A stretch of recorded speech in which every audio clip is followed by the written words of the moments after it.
Hello everyone, welcome to my channel. నేను మీ లక్ష్మిని. ఈ రోజు ఎపిసోడ్ గురించి మాట్లాడుకుందాం, వచ్చేసేయండి. ఈ రోజు ఎపిసోడ్ అయితే చాలా బాగా అనిపించింది. మీకు చూసిన వాళ్ళకి మీకు ఏమనిపించింది అనేది కామెంట్ బాక్స్లో కామెంట్ చేయండి. ఈ రోజు ఎపిసోడ్ గురించి చెప్పాలంటే చాలా వరకు అయితే జ్యూరీస్ కంటెస్టెంట్ని ఎంకరేజ్ చేసినంత వరకు ఎంకరేజ్ చేశారు. వాళ్ళ ఫైర్ నింపాల్సిన టైంలో ఫైర్ నింపారు. ప్రతి ఒక్క కంటెస్టెంట్ని వాళ్ళని ఎవరికి వాళ్ళు ఎలా మౌల్డ్ చేసుకొని BB10లోకి పంపించడానికి రంగం సిద్ధం చేస్తున్నట్టు నాకైతే అనిపించింది. అందరూ ఎమోషనల్గా బర్స్ట్ అయిపోయారు. ఒకరికి ఒకరు మాటల పరంగా అందరూ ఎవరు టాలెంట్ని వాళ్ళైతే ఈరోజు బయట పెట్టి చెప్పినట్టు అనిపించింది.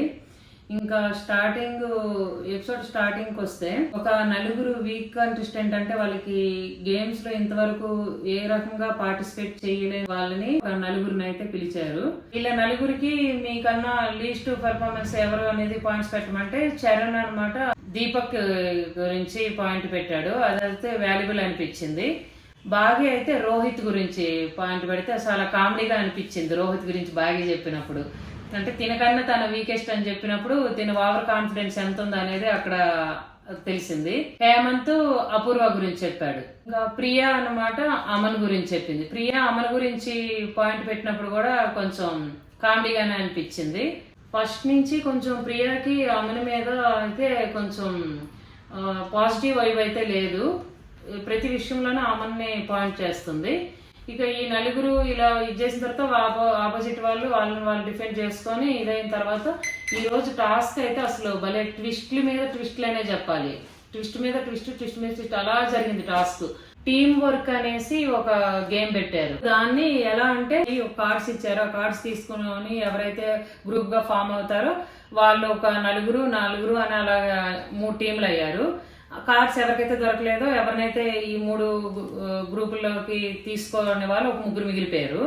ఇంకా మిగిలిపోయిన తర్వాత ఇది గ్రూప్ గా ఫామ్ అయిన తర్వాత 4 గ్రూపులు ఫామ్ అయిన తర్వాత ఇంకా జడ్జెస్ అక్కడ ఒక టెస్ట్ ఇచ్చారు. నలుగురులో ఎవరు లీడర్షిప్ వహించాలి అనేది డిస్కషన్ నలుగురు చేసుకొని చెప్పమన్నారు. ఇంకా అప్పుడు ఏంటంటే ఇంతవరకు నా అవకాశం గేమ్ లో దొరకని వాళ్ళు ఇదవన వాళ్ళ గురించి ఆలోచించుకొని చరణ్, గాయత్రి, ఆర్కే వీళ్ళు 3 టీమ్ లీడర్స్ గా ఉన్నారు అనమాట. ఇక మిమ్మల్ని మీరు ప్రూవ్ చేసుకోండి. ఇంకా అక్కడ పెట్టారు ట్విస్ట్ చూడండి. ఇంకా అందులో ఎవరైతే పాపం వీళ్ళకి స్కోప్ దొరకాలని ఎవరి గ్రూప్ వాళ్ళు తాపత్రం పడి వాళ్ళని లీడర్స్ గా ఎంచుకున్నారో వాళ్ళ చేతిలో ఒక ఆప్షన్ పెట్టారు. ఇప్పుడు ఈ నలుగురులో అనమాట మాకు కావాల్సింది 3 టీం వర్క్ కి గ్రూప్ కి 3 కావాలి, ఒకరిని తీసేసేయండి అని పెట్టారు అబ్బా ట్విస్ట్. ఇంకేం చేస్తారు అప్పుడు? ఇంకా ఆర్కే ఏం చేస్తాడు? ఝాన్సీని తీయటానికి కుదరదు, ఎందుకంటే తన చేతిలో ఫైర్ కార్డు ఉంది, తనకు ప్లస్ అవుతుంది వాళ్ళ గ్రూప్ కాబట్టి ఝాన్సీని తీయలేడు. దీపక్ని తీయకుండా సృష్టిని తీసేసాడు. చరణ్ ఏం చేశాడంటే హేమంత్ని తీసేసాడు, సమ్ రీజన్ చెప్పి. గాయత్రి అమ్మని తీసేసింది. ఏంటంటే రీజను కొంచెం కోపం ఉంటది, అది మాకు మైనస్ అవుతుందేమో మా టీంకి అన్న రీజన్ చెప్పి తీసేసింది. ఇంకా అమ్మనైతే నాకు మంచి గుణపాఠం జరిగింది, నేను ఇంతవరకు నీ స్కోప్ దొరకలేదు, లీడర్గా చేసి నువ్వు మా టీంని ఏం ఉద్ధరించేస్తావని నిన్ను పెడితే పోయి వచ్చి నన్ను తీసావా, ఇంక తర్వాత చూసుకుందాంలే అన్నట్టు ఇంకా ఈ టాప్ మూమెంట్ కాసేపు జరిగింది.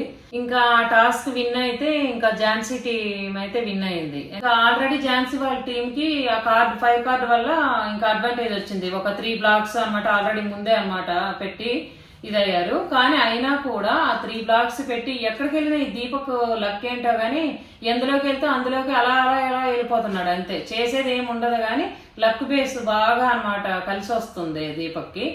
ఇంకా వాళ్ళు విన్ అయిపోయారు. కానీ ఇది లేకుండా బేస్ నుంచి బ్లాక్స్ ని పెట్టుకుంటూ రోహిత్ అయితే అసలు చాలా బాగా ఆడాడు. అసలు ఈ గేమ్ ఒక్క బ్లాక్ లో వాళ్ళతో పాటు సమానంగా ఆడాడు.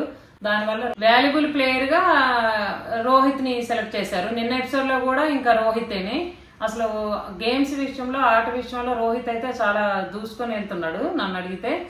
ఇంకా రోహిత్ ని ఝాన్సీ వీళ్ళిద్దరు అయితే ఇంకా హౌస్ లోకి అయితే ఇప్పటి వరకు ఉన్న మెంబర్స్ లో ఎటువంటి కన్ఫ్యూజన్ లేకుండా హౌస్ లోకి కంపల్సరీ అడుగు పెట్టాల్సిన కంటెస్టెంట్ పెడుతున్నారు కూడా. ఇంకా తర్వాత వాళ్ళని ఇంకా ముందు వచ్చిన టాస్కుల్లో ఎలా ఉంటది ఏంటనేది చూడాలి. ఈ రోజు ఎపిసోడ్ లో అయితే ఆర్కేకి అసలు చాలా ఇలా ఉన్న గ్రాఫ్ ఇలా పైకి వెళ్ళిందనే చెప్పాలి. చాలా ఎంకరేజ్మెంట్ దొరికింది ఈ రోజు తనకి, ఆర్కేకి. జడ్జెస్ పరంగా, యాంకర్ పరంగా, అందరూ కంటెస్టెంట్ల పరంగా ఆ దొరికినందుకు వాళ్ళ టీం విన్ అయింది. ఇంకో మాట ఆడగలిగాడు, ఏదో కొన్ని మాట చెప్పాడు కానీ తను గేమ్స్ పరంగా ఆడగలడు, ఆడుతున్నాడు, ఆడే ఇది ఉంది. కానీ ఇంకా మాట్లాడే దాంట్లో తను చాలా అన్నమాట తనలో ఇంకా స్ట్రాంగ్ అవ్వాలి. అంటే మొహమాటం అనేది ఉంది, మెతకతనం ఉంది, చాలా పాయింట్ పెట్టడంలో ఆలోచిస్తున్నాడు. ఇవనేది లేకపోతే చాలా కష్టం. కానీ హౌస్లోకి అయితే వెళ్తాడనే అనిపిస్తుంది ఆర్కే. ఈరోజు ఎపిసోడ్ ఎలా అనిపించింది మీకు అనేది కామెంట్ సెక్షన్లో కామెంట్ చేయండి. ఈరోజు ఎపిసోడ్ అయితే చాలా బాగా అనిపించింది. మా ఛానల్ని ఫస్ట్ టైం చూసిన వాళ్ళు ఎవరైనా ఉంటే సబ్స్క్రైబ్ చేసుకోండి, షేర్ చేయండి, లైక్ చేయండి. ప్లీజ్ మా ఛానల్ని ఎంకరేజ్ చేయండి. Thank you for watching.